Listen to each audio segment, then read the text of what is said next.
My father was an alcoholic. I didn't know this most of my life until it got to where it was really bad. And I remember visiting him at a rehab. And back then, this was the late 70s, and people wore white robes, and it was more like a hospital. So I really didn't understand what it was that I was experiencing when I went to visit him. I thought he was sick. And that's how my father died. It was in a car accident where he was immediately impacted and died instantly. I was 12 years old.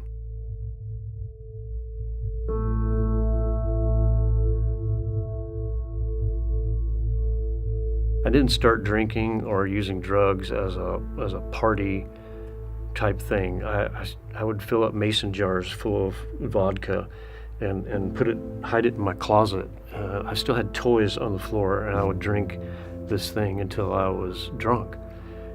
At the time, I didn't think there was anything wrong with it. It was what my father did, and so I had reasoned with myself that this was okay. I had been arrested for several public intoxications, a possession charge, a couple DUIs, and I went into the military instead of serving time in jail or prison. I found myself at 20 years old in the military, in boot camp, and I think the thought was, well, this will teach him how to be a man. This will give him the boundaries that he'll learn what it's like to be a real man, and for me to grow up, basically.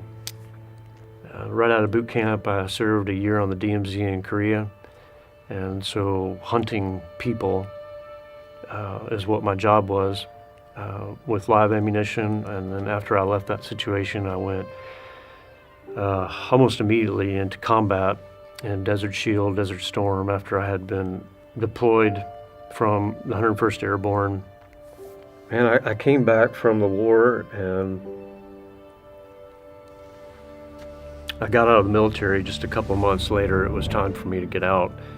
And if being a decorated soldier wasn't enough, I was going to go to college, and I was going to have a career, and I was going to make a life for myself because I was the man, and that's what I was supposed to do.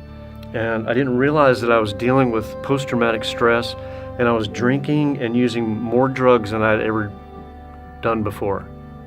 I graduated college with a bachelor's degree in graphic design, and I went to work for ad agencies. I was making tons of money. I was in charge of a staff of people, and pretty much the creative director position is the height of a graphic designer's goal in his career. And I lost that job because of my cocaine habit. I had accumulated 8 DUIs.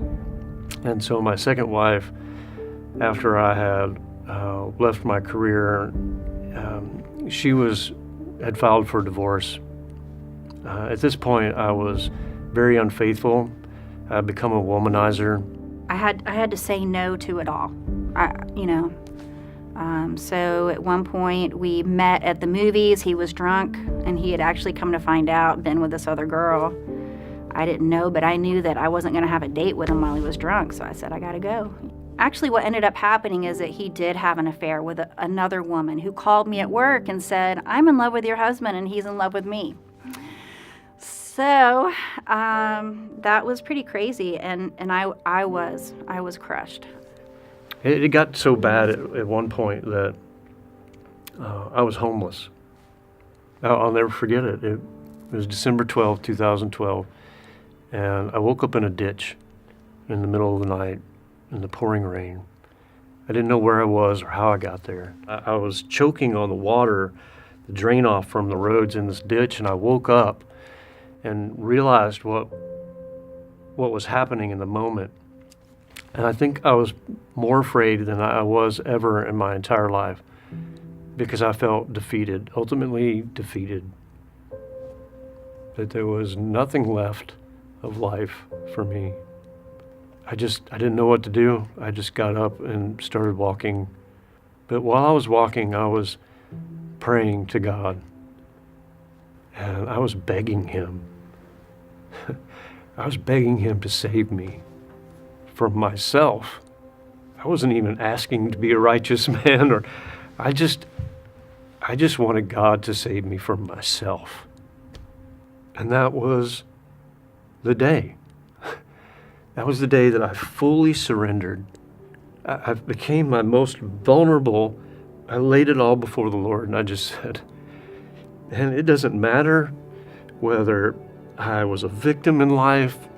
It doesn't matter like how I can build a resume of my manhood that said I was a combat veteran, I achieved these things, I did these things. And from this point on, God, I'm looking to you to tell me how to be a man. I got a call from Bruce, and he said, Alana, I have surrendered to Jesus. And I said, okay. And he said, I know you can't believe me right now, and I know I've had a lot of words in the past, but now I'm going to show you. I love my husband. I started working for this ministry called S2L Recovery. It's a little place in Woodbury, Tennessee. It's got 20 beds, and it's a Christian ministry that teaches men how to be men. And yeah, I became a pastor. If you'd asked me 5 years ago if this was going to happen in my life, I would have laughed at you. There's no way I'm going to be a pastor, you know. God says when we're reborn, we're renewed, that our old life has gone away, our new life has come, and that's where we find our identity, not in what the world says. I don't announce myself as an addict or an alcoholic. I'm a child of God, and I'm a changed man. And I'm proud of that today.